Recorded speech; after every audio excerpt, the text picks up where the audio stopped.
Hello, everybody, and welcome back to another episode here at the Damage Report. An episode to end a week, the week that was awful. But we're hoping that today will be cool. You know, we got a secret weapon.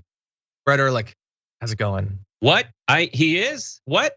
So if it's a secret, don't tell people about it, John. Damn, we've spoiled the whole thing. Well, I guess that's all the time we've got. No, thank you for being here. I'm hoping that we'll have a little bit of fun. Unfortunately, I made the rundown, so you know. We'll see what we can do.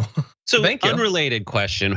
When is the hair purple? When is that? I think a lot of people are wondering. There were over 1,000. First of all, when we have both different reasons not to lean our heads forward. Mine is to show just how little hair I have. Yours is how when you wear a headset, it just depresses like a line across the top of your head. Does that not happen to anyone other than me?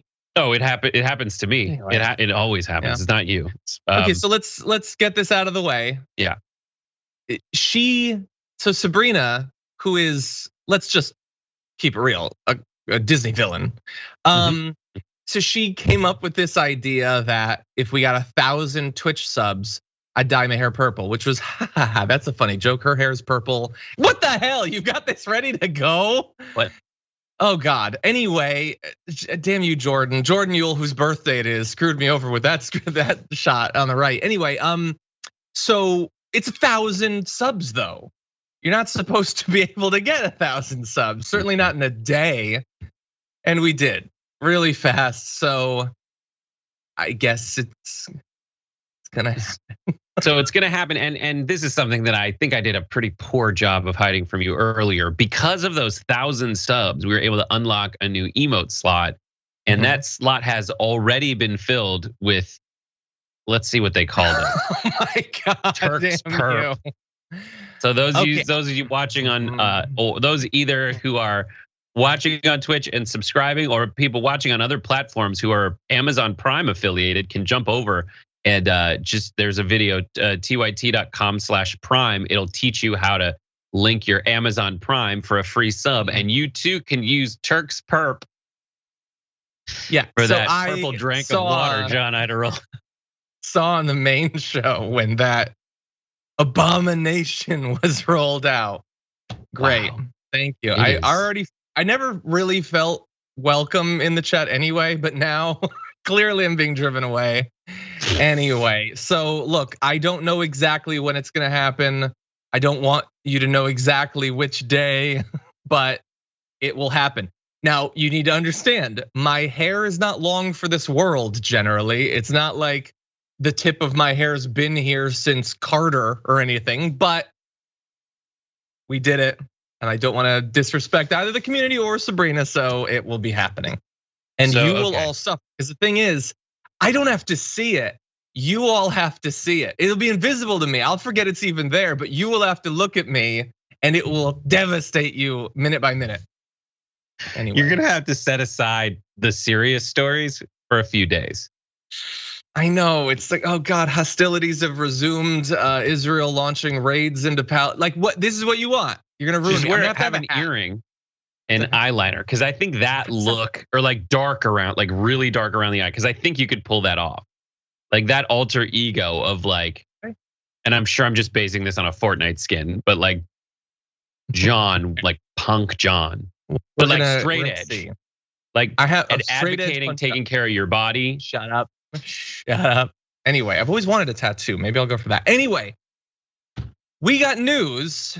You want it, presumably. So we're gonna give it to you either way. But it's coming. So if you could hit the like button, share the stream, that would be great. We're gonna take some breaks. We'll read your comments, respond to your super chats and all that. Thank you to everybody who took part in our tier 3 live members Q&A yesterday. We had the most people we've ever had in one. We had a ton of fun. Talking about a whole bunch of nonsense for like almost an hour. So thank you everybody for being a part of that. There will be another one coming in like 3 weeks or so. But that said, we've got some new, also, we've got a garbage can, and a garbage can needs garbage. So there's a lot out there, but which? You can help us choose by going to the community tab, youtube.com/the damage report, and voting. You might have to scroll down a little bit, but eventually you'll see a poll. The community garbage person of the week. We want to know what it is. We'll be closing out the show with our garbage people. So get it in while you can. And really quick, thank you, Elise, for the original emotization of John's jank drawing, and then Yeetwood Mac for the purple remix of the John emote. Your work has not gone unappreciated, so thank you. Thank you, and thank you Probably to everybody the single biggest artistic endeavor for not only people's enjoyment but activists. Probably, yeah. And thank you everybody who gave subs. I know Hottie Meter gave like 200, so thank you. That's a crazy level of support. So thank you to all of you who did, though. It was a huge joint effort. As Sabrina pointed out, can you deny the power of collective action now? But anyway, okay. With that, I don't know about the beard, by the way. I don't know. We'll figure it out. It's gonna be terrible no matter what. Should do an ombre. Where it goes from a bad ombre, like a nice gradient from the tip of your chin. I'm just gonna start talking about the pandemic, and you can still be doing that, but we'll see. It's gonna be like me with purple hair talking about some war. Anyway, okay, wait, no, we got a video, right? Don't we? Yes, let's jump right in the video. What do you say to the folks who watch this who say, yeah, but kids are, only slightly affected? This Delta variant that we're seeing now changes the game from my perspective. The children are more ill, they require higher levels of care, and sadly, I think we're going to be seeing more deaths over the coming weeks. So look, that is a very small excerpt of a longer report about, I believe it's mostly in Louisiana, younger and younger people getting sicker and sicker from COVID. They profile a 17-year-old who has been in the hospital, and that doctor there is saying they're getting sicker, they're in the hospital. We should expect more deaths coming up soon. And obviously this is not, this is not just a thing of the Delta variant, but it's making it worse. It appears to be penetrating into younger populations. Dr. Rick Barr, chief clinical officer at Arkansas Children's Hospital, said, "We're seeing a real surge with the Delta variant that we did not see previously. This is the worst that we've seen it for kids, absolutely." And he said that parents are shocked because the messaging out there has been that kids don't really get sick with COVID, which sure, a lot of people believe that because unfortunately a lot of people have been saying that. And saying it up until recently. And if you watch Fox News, I'm not surprised that might be what you think. And so yes, you're gonna be shocked if your 17-year-old ends up in the hospital when you've been so misinformed. Right, what do you think? I mean, there's a lot to unpack about the recent surge in coronavirus cases. One, it's very frustrating that this surge happened after such a precipitous decline, which I don't know, seemed to coincide with the release of the vaccine. These stats, if you look into this is going to be me encouraging people to look into themselves to the effectiveness of vaccines. And this is not me telling you what to do. This might be science compelling you. The power of psi compels you. That if you do get that vaccine, we're seeing things like 99.5% of deaths from COVID are among the unvaccinated. 99.5% of the deaths of COVID lately, since we've had the vaccine, are among the unvaccinated. Like those numbers are crazy. Most people who die from this are unvaccinated. And when I say most, I'm not like 75%. 99.5%, according to new data, of people who have died from coronavirus are unvaccinated, which just seems to imply that if you're vaccinated, and maybe it's reinforcing, maybe there's people who get vaccinated who also reduce their chances by following other guidances. But then again, isn't that how you handle literally everything else? Yep. Every other every other dangerous situation, you would evaluate which of these safety precautions you would like to follow or employ. And for me, it's been basically following the mask guidance and getting vaccinated. And so far, it's worked out well. Is it 100%? No, nothing's 100%. But I think it's in people's best interest to actually be honest with themselves about the numbers that they're espousing as like reasons that they're making these choices.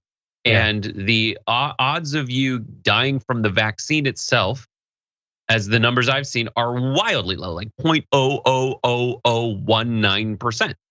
Yeah. I just don't understand the people who are telling me that they're smart with these new numbers that they're and the risks that they're warning me against, but they don't have data to back it up. Yeah, look, obviously there are people who are absorbing a lot of misinformation. And then that's sort of related to, but distinct in some ways from them potentially lying about their actual reasoning. Like you sort of responded to some of what, like it's not 100%. So we hear people say like, well, what's the point? Like, or whatever. But like, nobody actually functions that way in their life. Nobody ever just does things that are 100% and that's it. Like no person who like really thinks that like they have to have a handgun for self-defense believes it's 100%. So then just get rid of it. What's the point? I mean, if it's not gonna protect you from 100% of all robberies, then why would you ever have it? It's such a waste of time. I mean, if it pulls down one side of your pants, why would you do it? Because that's not actually how they think. They're saying that about COVID, but it's not actually true.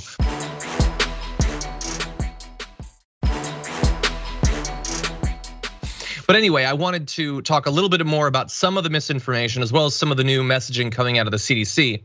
And let's start with the stuff about kids. Let's put a button on the kid thing because the misinformation about the kids is current. Dr. Nicole Safier is a Fox News medical contributor. Here is what she had to say last night. But until we have something showing us that COVID-19 can cause severe illness in children, I think the benefit of children wearing masks really does not outweigh the risk of these young children, less than 14, wearing masks all day. I think it's important to remove the masks from them. At this point, any adult can get vaccinated and they can still wear high-grade medical masks to further their protection if they so choose. So, first of all, not only are there more and more kids in hospitals literally right now that this medical contributor either doesn't know about or doesn't care about, but we've known that they can get sick for a very, very, very long time. And regardless of that, she said it doesn't outweigh the risk of them wearing masks, which would be, I don't know, you don't have to say. You don't have to say, and you shouldn't really, because if you were to say a specific risk, it's gonna look really ridiculous compared to the risk of the kid dying or potentially getting, some teacher sick and them dying. No risk that you're gonna point out is gonna seem rational. So just don't get specific again. That's like the overall thing about them. But anyway, Sophie, that's funny. Yes, and so we're also finding out more about what the CDC is saying about this. They're comparing its ease of spread to the chicken pox, according to an internal document from the CDC. And so I just want to mash a bunch of stuff together because some of the most core fundamental misinformation, we still haven't gotten past it. So one is that kids can't get sick. I cannot believe that a year and a half into this, we're still saying that, but they are still saying it. Tucker Carlson had a show earlier this week where he said, wait, it turns out that some people are still getting COVID after having the vaccine. Why is this? Nobody knows. That's insanity. That's worse insanity than some cultist trying to summon an elder god from the deepest depths of the ocean. Like everybody knows that you could get sick. However, when you tell people we don't know, it's so shocking. Why is this happening? It leads people to then say, well, I guess I don't need to get vaccinated. And that is obviously not true because as the CDC document is pointing out, your protection is not 100%, but it's still really strong. So let's bring up this chart and you're gonna see an 8-fold reduction in getting COVID, a 25-fold reduction in hospitalization, and a 25-fold reduction in death from COVID thanks to the vaccine. So no, you are not immune to fire or anything, but you're much less likely to become severely ill. And they point out you should still get a COVID vaccine even if you've already had COVID-19. I'm just throwing that out there to get ahead of what Tucker Carlson is gonna be saying next week. Yes, you can get sick. Yes, you can pass COVID if you have the vaccine. You could even pass COVID to somebody who is also themselves vaccinated. But if that is happening, and it is happening, you're gonna want as many people as possible to be vaccinated because at least then it might not be that bad. So anyway, I know, Brett, that's a lot of different things, but I just feel like it's a million little mosquitoes of misinformation that we have to continually like slap at, and they just come back anyway. Right, but there's a million little mosquitoes, but there's one destination for all of them. They all don't. They're saying sciencey stuff. They're saying things that sound like they profess themselves to be reasonable people. But the destination is just to be contrarian, just to feel like they know more than you. And this is if I was, what would Tucker say about Tucker is he's an elitist. He thinks he knows better. He thinks he can get away. He thinks he's right because he's asking questions. So is science, is just questions. It's all the questions. And he throws them out there rhetorically, but they all have answers. That's what's so frustrating. What is the VAERS outcome? What's the deaths, as VAERS says, like adverse effects of the virus and getting everything like that. Those answers are out there, and those answers still, even if they say, like, I see people saying like, oh my God, why do they keep changing the overall effectiveness of this vaccine? It's like, well, you get new numbers, but those numbers are still way higher in terms of protecting you from getting the virus again, or from being diagnosed as a positive case, than not getting the vaccine at all. Like, it's these things where, for me, the destination is survival. For me, the destination is doing the thing that I'm not going to kick myself afterwards because all the signs were there. Like, I hate that. That's why I won't go skydiving, because I know if I go skydiving and something happens, I'll be less upset about dying and more upset about me knowing how dangerous what I did was and ignoring that. And so that's why I hear, anywhere between 60 and 80% effective, 80 and 90% effective against transmission of the virus and being counted as a positive case. I do that thing. Yeah. The negative effects, people dying, even the wording in this statistics of like something like 0.00019% of people have died after getting the vaccine. That includes anaphylaxis, people who were allergic to it and didn't who were just allergic to it and didn't get 100%. Like help in time. And that's such a small number, like that it just doesn't bear out that you would resist this vaccine, to me. And people who are saying that it bears out that they should resist it, in their opinion, their justification doesn't make any sense. No, none of it does. Like we're still going through all of this stuff. We have a solution. We could be done with this in like 2 weeks if people would just go to CVS for a few minutes right now. And last year was rough in a lot of different ways. Covering the news was a cheese grater to the brain. Having to continually reassess humanity and our society. And I honestly think if we had known in the thick of it, or I'll only speak for myself, if I had known in the thick of it that they're not gonna take the vaccine, if miracle happens, we get it in a year, I don't know if I would have made it through last year. That would have just been the last straw right there. That we're suffering so much. If only we could get to the vaccine. Oh no, by the way, they're not gonna take it. Nope, that's it, I give up. But anyway, let's talk a little bit more about this. I wanna cover a bit more of the right-wing misinformation and its effect on people when it comes to COVID. So we're not gonna delve super deep into some of these stories because there's too many. But here's a sort of story. It's a new genre that we occasionally cover in the pre-show on TDR. This individual, Daryl Barker, was passionately against the COVID-19 vaccine. He said, I was strongly against getting the vaccine just because we're a strong conservative family. So look, vaccine hesitancy or suspicion or opposition comes in many different forms. I don't know what percentage this sort of one is, but he at least believed that if you are a conservative, you should not get a vaccine. It is a thing that is bundled up with your ideology. Like, we know that it's bundled up with the ideology, but I didn't even suspect that people were consciously making that decision.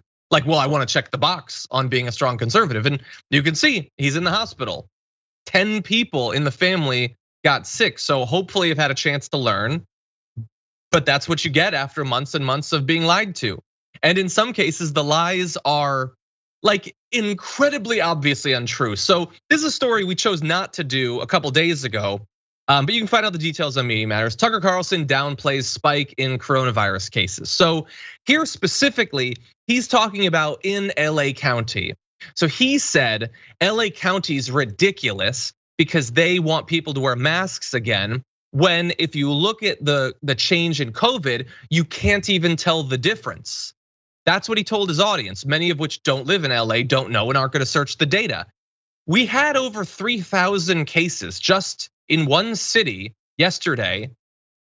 Like 6 weeks ago, what did we have? 170, maybe 200? It's like 15 times what it was. This week though, he said, you can't even tell the difference. It's indistinguishable. It is just a lie, that's all it is. And I could accept maybe them lying about the blue states. that we don't have COVID. We're pretending we have COVID. That's a weird thing to say, but it's even weirder when a right winger will listen to Tucker one night say that, and then the next day they'll go on and Jesse Waters will tell them, if you look at the map of the United States and they show the hot spots, all of the hot spots are in huge Democrat cities, which isn't true. But if it were true, it would be directly contradicting Tucker's misinformation. But somehow they've created a system where telling right wingers that there's no COVID in blue cities helps out their propaganda, while simultaneously telling them there's lots of COVID in blue cities also helps out their propaganda. So I don't like, is it the same person seeing all of it? I don't know, Brett. Nonsense. It's all nonsense. I love Ben Mankiewicz, but what I hate about him is when he said that no interest, like every interesting person's a hypocrite. And it's not that these folks are interesting, and he's like, hypocrisy arguments don't mean anything. They make me feel better. And that's really all I can do is when you point out the hypocrisy. You have, like, Abbott is strangely the first person that I actually at least understand as being consistent in this. Abbott is signing orders to ban mandates, okay, on any level within his state. But the more nefarious one is freaking DeSantis in Florida, who is claiming credit. Oh, we've been so successful in Florida. No, you're not, because these numbers are going down. Well, you are hiding how easy it is to get access to your numbers in your state. You're doing weeklies, not dailies, because you're buying extra things. It's like, we've never had a mandate in Florida. DeSantis, there is a website that lists every county in Florida that's had a mandate, and it's every county in Florida. Like, I read them to my wife, who is from Florida, which explains a lot. And she was like, that's all the counties. Like, that's all the counties, because they all want credit for winning. And for them, the winning, that's what faced Trump. It was Trump's demise, is he could BS his way out of all of the different political issues because they're so nebulous. But in this situation with COVID, like, people were alive and now they're dead. And the virus doesn't care if you like double down on your messaging strategy. Like, it's still a deadly virus, and if your behavior is affected by a desperate messaging strategy, which makes you more vulnerable to the virus, then more people are going to die, and you can't change that. And we're trying. Let's go to one more from this genre. This is on Raw Story if you want the details. Father of 5 dies after texting fiance, quote, "I should have gotten the damn vaccine." And in that particular case, that individual and his wife were not against the vaccine. They weren't like hardcore aggressive anti-vaxxers. They just said they want to wait a year to see about the side effects. And he died. His 5 kids, the rest of his life ahead of him. Like, this is all we have. That's it. You get this one chance at all of this stuff, all of this possibility, and we protect our lives in a lot of different areas. It seems like it should take a lot of work and be really hard to get people to totally disarm, but it has been successful. It comes in a lot of different forms, but just get the damn vaccine if you can while there's still time. It is spreading, and Delta is gonna give way to Lambda, and God only knows what'll come after that. You've got a chance. You can go to Walgreens like right now in the United States. You can get it today. You can walk in. You don't even need an appointment. You should really do that, because I know what's not gonna, so I don't want this to happen to you, what we just saw. But I know it's not gonna happen. You're not gonna look back and say, man, I wish 6 months ago I hadn't gotten the vaccine. That's not a thing. Literally nobody is ever gonna experience that. You might even forget that you got it. You might be lucky enough to be able to forget about this whole thing. I got it months ago. Brett, you're vaccinated. We're all vaccinated. It's not bad. Listen, I don't want to answer the question as to whether I'm vaccinated, John. How dare you? Your HIPAA rights, but my HIPAA. Anyway. Also, there's all kinds of, like, Walgreens. Don't just go to Walgreens because you can get the vaccine. Not only do you get the vaccine, but it's summer, so that like thematic seasonal aisle has like a bunch of squirt guns. Like, you can get one of those full noodles and like weird sprinklers that look like bees. You put your hose on and you run through. Slips and slides. Both? All day. Yeah, all day. That's a great deal.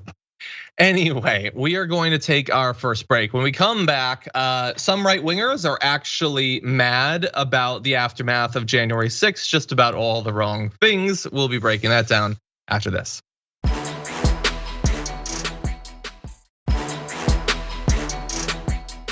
So welcome back to the first annual Jordan Uhl Memorial Damage Report show with me and Brett Erlich. We're remembering Memorial, the year of Jordan, not looking back on it. It's like a memorial for the year. He's accomplished a lot. Anyway, okay, so with that, well, why don't we talk? No more singing. Let's talk about the news. Let's launch it. Move on, John. Trespassing by attempting to come into this correctional facility. People that vote on whether or not to fund you at what level, and we're trespassing. I understand that. My I'll see if my gosh, the supervisor's government is available. upside down. Can you please go ask your supervisor? You right now are obstructing entrance into this facility. This is the way people enter. You're obstructing your Right. We entrance. won't obstruct the entrance, but we'll we're not help anybody. trespassing. No, that's what we're doing. Okay, we'll clear the entrance. We'll clear the path. Okay, so there you saw Representative Marjorie Greene and Louie Gohmert trying to get into a prison. A spokesperson from Marjorie Greene's office told The Hill they were given no explanation as to why they were turned away, which is directly contradicted by the video that we just watched. She was told directly why they were being turned away. I guess it didn't stick. In one ear, bounced around slightly, came out the other, I suppose. But anyway, a spokesperson for the DC Department of Corrections says that the trio showed up unannounced with an unauthorized camera crew requesting a facility tour. All visitors, which includes family members of residents, attorneys, and public officials, must adhere to the rules and procedures of the Department of Corrections. But that did not stop them from freaking out as a result of that. It has apparently confirmed to them everything that they believe, or at least say, is true about these political prisoners, and we'll get to more of that. But Brett, they want to be a part of this process, and Matt Gaetz is usually with them. They've chosen their battle in this area. Their behavior is the reason they're not involved in so much. And I'm not even talking about like the generic process. I'm talking about the Republicans themselves have started to distance themselves from the horror show. They already lost one of the G's in the 4 G's. Gosar's gone. Gone is Gosar. The G's are, I want them to have a 5th G so they can be 5 G's so I could do this whole conspiracy thing that I've got that actually blames them as the deep state. But my favorite part about the G squad is freaking Louie Gohmert, because I think you played the video where Lauren Windsor kind of followed him saying like, "Are you a pedophile? Are you a pedophile?" That press conference that got shut down was the B Squad press conference. There was a real press conference with Jim Jordan and Elise Stefanik that those guys couldn't go to, and Louie Gohmert was the last one. But so for all, are we leaving? Are we going? You guys move? All right, thank you for coming. As everyone's getting pushed off. And here he is trying to just get screen time again. And I say, if they want to go to prison, let them in prison. Yeah, they do seem These guys really are gonna eager. walk themselves in. Just, it's fine, let them in. Lock the door once they're inside, not before they can make entry. Yeah. There's a lot of other things, like there's a lot of people in that prison, I'm sure, that shouldn't be there. The January 6th rioters do not fall into that category. Yeah, well, no, that's definitely an area that we're gonna get into, because I think you're making a good point there. But yeah, there was a video of like Matt Gaetz like trying to pull on the doors and he couldn't get in. I was like, dude, like pump the brakes, you're gonna get there. I think he's the only one of that group, Will, unfortunately. But anyway, yeah, I don't know how Gohmert has become a part of this. I didn't know that he was one of those. I like to imagine that, Matt Gaetz and Marjorie Greene, who are a really weird duo, we're probably like doing a press conference and they just like glance over. They're like, yeah, Louie Gohmert. Like, I think he just appeared. I don't think they were like, we need a third. Who can we get? Let's go for the Gohmert. I don't think that's what they were doing, but who knows? There's not a lot that would probably be comfortable in a room with them. He's not invited and it's not coordinated. He is invited. He has hired a private investigator. Gohmert is actually the Latin root of the fish, the sucker fish on the bottom of the whale. Like that's what a Gohmert is. Yeah, he's disgusting. Well, look, that is true. And he had to say after that incident you just saw, we're in a totalitarian Marxist territory here. This is the way third world people get treated. I hope there he's talking about the political prisoners, which we're gonna get to, because if he's talking about what they just experienced, that is not the worst stuff that is happening in any part of the world, let alone the third world. But also, what's Marxist about it? They didn't let you into a private facility. Okay, that might be inconvenient, but there's nothing like specifically about questioning the distribution of capital in that. Like, you can't just use that word for everything. Like, if they don't give you, like, the bar is so low. The bar is It's so also low. like Let's get to the. Yeah, all the interventionist imperialist Republicans are imprisoning tons of people without cause or reason. Like, Yeah. as I said, like those caring about folks, that would be great. Yeah. Actually caring about that. Let's turn to that. Let's turn to the actual condition with prisoners. So Marjorie Greene wants us to focus not on like the cops that are testifying, ignore that, but there are people being held before sentencing for January 6th. She wants us to focus more on them. Here she is speaking out for them. We went to this prison today as members of Congress and to give oversight on a federal prison because we suspect there is a two-tier justice system in the United States for Trump supporters that are charged for January 6th and letting catch and release. It's basically catch and release for Antifa and BLM rioters that have rioted and destroyed cities and hurt businesses and looted and hurt police officers and federal monuments and federal buildings and police precincts. You know, we suspected that, but it was confirmed today, and it's an outrage. That whole video, if you watch it again, Matt Gaetz just looks like a really uncomfortable, like little boy who's being forced to stand somewhere and doesn't want to be. But anyway, okay, so they're political prisoners. There's a two-tiered justice system, which is like definitely true, but not at all what she's talking about. And it's that they're too hard on Trump supporters. So Brett, couple points from that. One, she's admitting that they're Trump supporters, so that's cool. Finally, like 6 months later, she admits that they're not Antifa, because previously she'd said they were Antifa, but no way, Antifa is just getting caught and released. So that never made sense. So, but wait, but which is it? Because you seem to not like that Antifa's been caught and released, but you don't want those people to be held. But you're whatabouting them. So which standard would you like to see universally applied? I'm guessing none. I'm guessing she likes the two-tier justice system. She just wants it how it normally is. In this situation, like she's saying, but to take Candace Owens' logic, when she says you catch and release Antifa people, basically you catch and release people on the left.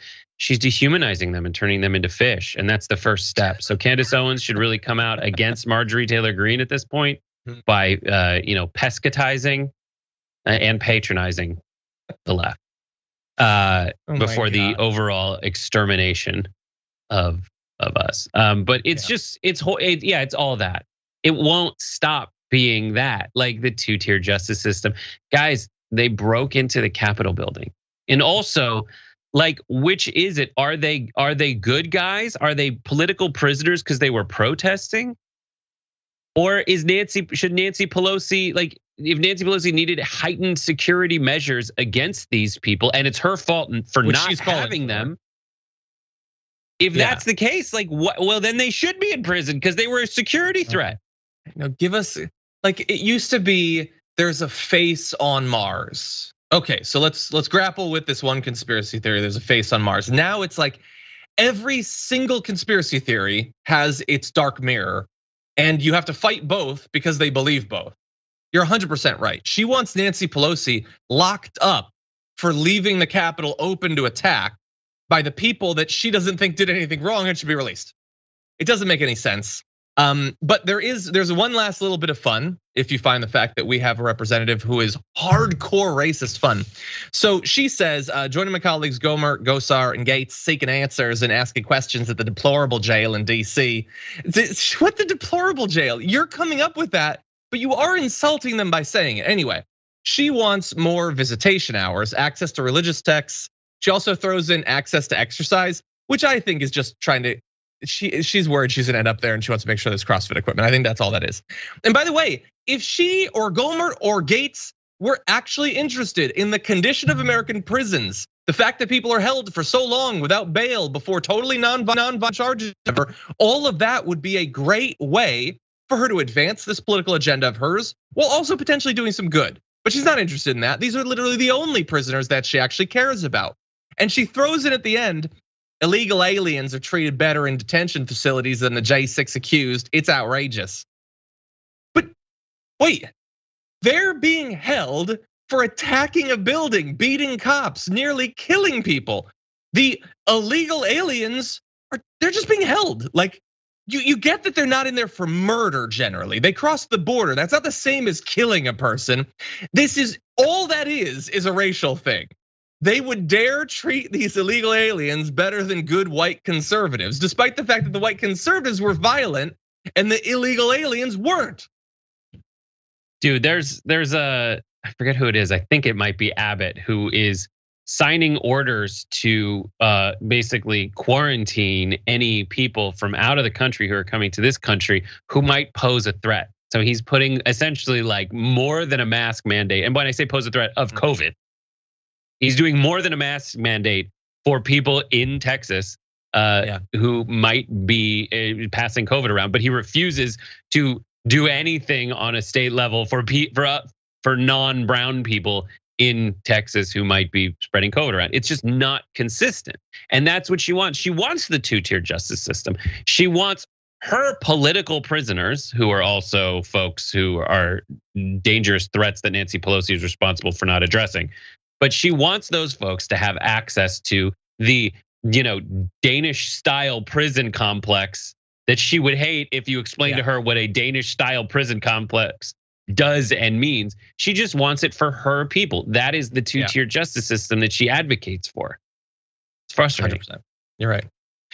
Okay, we're blowing through this hour. Okay, so we're gonna take another break. When we come back, a little bit more on January 6th. Trump apparently had some thoughts about the cops whose testimony we showed you earlier. And then we've got a video of police brutality that I'm gonna give you a warning right before we play it, but an early heads up, it's really rough. And so we'll be getting to all of that after this break.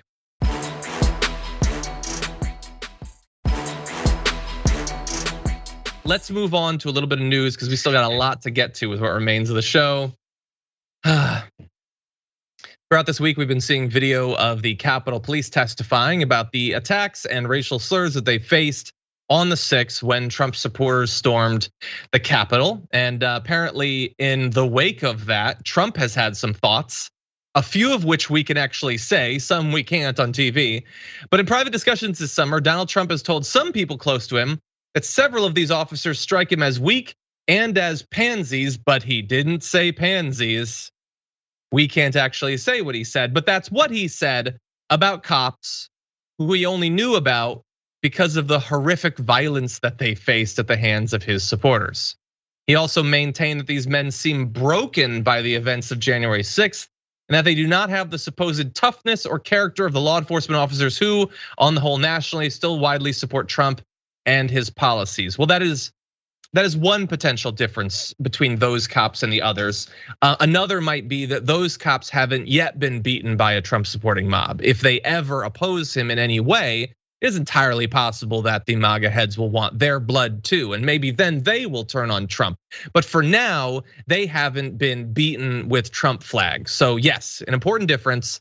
But Brett, Trump doesn't think they're tough enough. Obviously, he's basically Donkey Kong in his alphaness. So I guess it is up to him to determine who's tough. This guy was near an eagle that flapped its wings too fast. And he flinched. This is a guy who said, let's go down to the Capitol building and we'll be very nice, but attack them essentially. And then didn't even go with them. Didn't go. This is Bone Spurs McGinty. Yep. This is a guy whose biggest adversity is like Scottish rough at his resort in Scotland, Turnberry. Like this guy, there's one photo of him, like the biggest physical feat of his career is climbing out of a sand trap. That's him. Hey, that's not fair. He's faced adversity. I heard that sometimes the button that gets him a Diet Coke sticks. You gotta hit it. You got it 1, 2, 3. You gotta hit it a few times before you get your Diet Coke. The most challenging thing in his life is getting his wife to hold his hand. That's basically thumb wrestling, buddy. Rivaled only by toilet paper stuck to his foot. And he couldn't even overcome the obstacle of an open umbrella preventing him from getting into his own plane. Adversity. They're P words. So he took 2 hands to drink. Like, and that's fine. That's fine. If you struggle in all the ways that he clearly struggles, there's nothing wrong with that. That's almost an inevitability. It's gonna hit me earlier than it hit Trump. But then you need to not cast stones, as they say, about cops not being tough enough. And it's perfect. Like, the whole idea of being an alpha is such he is the Wizard of Oz of alphas, and most Republicans are. That what those cops are known for is persevering through incredible violence that could have taken their lives and still trying to do their jobs. And when we say that, it is not saying that everything cops do is awesome, everything that the cops at the Capitol did is awesome, or anything like that. But we can see the video of them, and it is clearly very difficult. But they were still doing it despite being attacked by dozens and dozens and dozens of people. So that's not acceptable to the right. You have to attack them on their strength, which is the fact that they persevered, by implying that they're the ones who are pansies or whatever. Whereas Donald Trump, a guy who for the past 50 years has hidden from exercise with his philosophy that the body is a battery that gets drained, he gets to be the tough one or whatever. It is just like, of all of the scams, of all of the cons, maybe the financial ones hurt more on the right, but the most impressive has been the idea that any of these guys are tough in literally any way. That Trump or Shapiro or Kirk or Tucker or any of these guys are tough in any of the BS toxic ways they imply that men should be. I can't. I hate it all. I hate it all. Trump is afraid of paying his bills. He's afraid of actual human beings.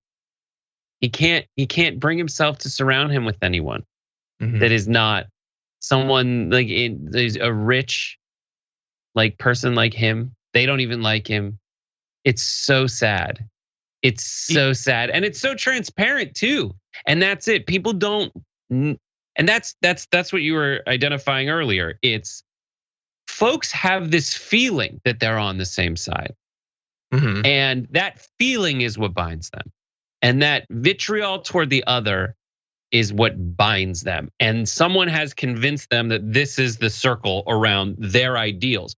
But those ideals wildly conflict. But that the winning the argument is not the destination. Living the life they want with the mindset that they want. The opiate of the masses is religion, typically, but it also is just any theology or ethos that makes you feel high off it. And this is really working for them. And it ties into this last point I'll make, which is, there is a development of what is successful in politics, and it's tied toward mastery of the prevalent medium. And the first thing that you're taught about this is there was the first real televised debates between Kennedy and Nixon, and Nixon had 5 o'clock shadow, and he wasn't as pretty, and he was sweating. And people were like, I like Kennedy because he does well on TV. And now the dominant medium is what's left of TV in politics anyway, Fox, which is being an a-hole loudly and aggressively. And then on the other hand, it's the internet.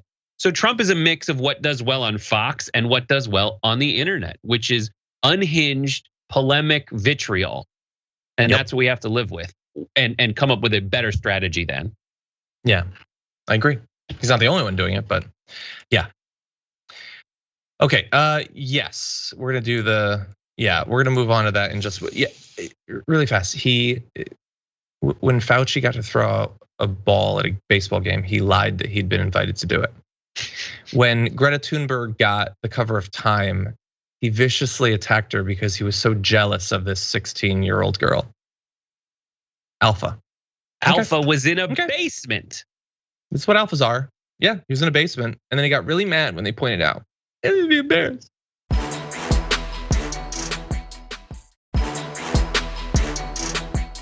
We are going to be jumping right into a video, but you should know that it is incredibly graphic in nature, so consider yourself warned.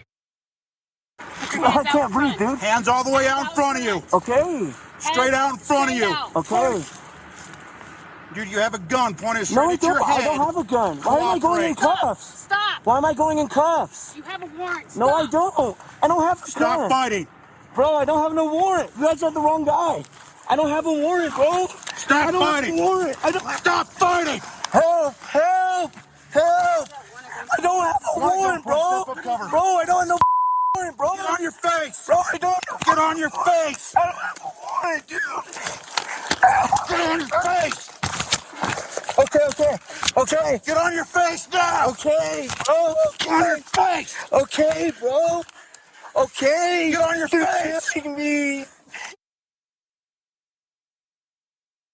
So what you saw in that video was two police officers from the Aurora Police Department in Colorado. They have since been arrested after this video has come out showing one police officer beating someone who is restrained brutally about his head and face as he pleads for his life.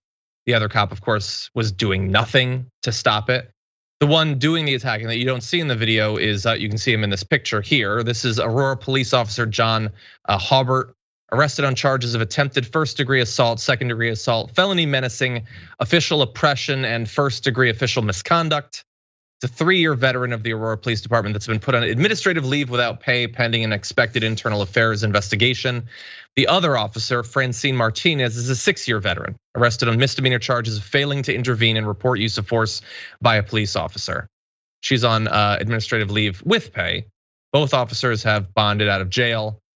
And there's gonna be an investigation and blah, blah, blah. The cops are so surprised by what they're seeing there. That is, look, we've seen a billion videos like this, Brett. Obviously, that was incredibly difficult to watch. You can see more of it. It's worse, like after this, it's still really bad. The process of them getting him onto his back, they came, like that guy did not just snap in the video you saw. He came in ready for violence. Like, anyway, what are your thoughts? Before that, I would say is just as bad. It's 3 guys in a parking lot having a day, a nice day. The police approach them. The 2 other guys ran. This is the guy who stayed like this. He had his hands up. And the reason he stayed is he's like, I don't have a warrant. I don't know what you're talking about. And immediately there's a gun in his face. So he's trying not to move. There's one point where he just instinctively puts his hand up because he thinks he's gonna get shot in the face. And I thought that's when he was gonna get shot in the face. He's on his stomach and the police says, you have a gun. And he continues to say, you have a gun at the back, pointed at your head. And the guy just hears, you have a gun. And he's like, I don't have a gun. I don't know what to do. He didn't understand anything that was happening. Right, because it happened, it escalated so quickly. And this guy was arrested before for malicious, aggravated, like for a crime very similar to this in nature. And while it wasn't he didn't go to jail for it. He ended up like getting this job as a police officer despite something that should probably have been flagged if there were any standards at all. But this is Aurora, Colorado, home of Elijah McClain and a bunch of other places. And God only knows in the end what's gonna end up happening to this cop. Like a rational person watches that video and thinks this guy can never hold a gun in his life. He can never be in a position where he has power over life and death. I don't need to see more. You don't get to make a mistake this bad. And it's just so common. We see it all the time. I watch something like that and I just hate this whole thing. Anyway, we got more coming up. We're gonna take a short break, but there's more news after this.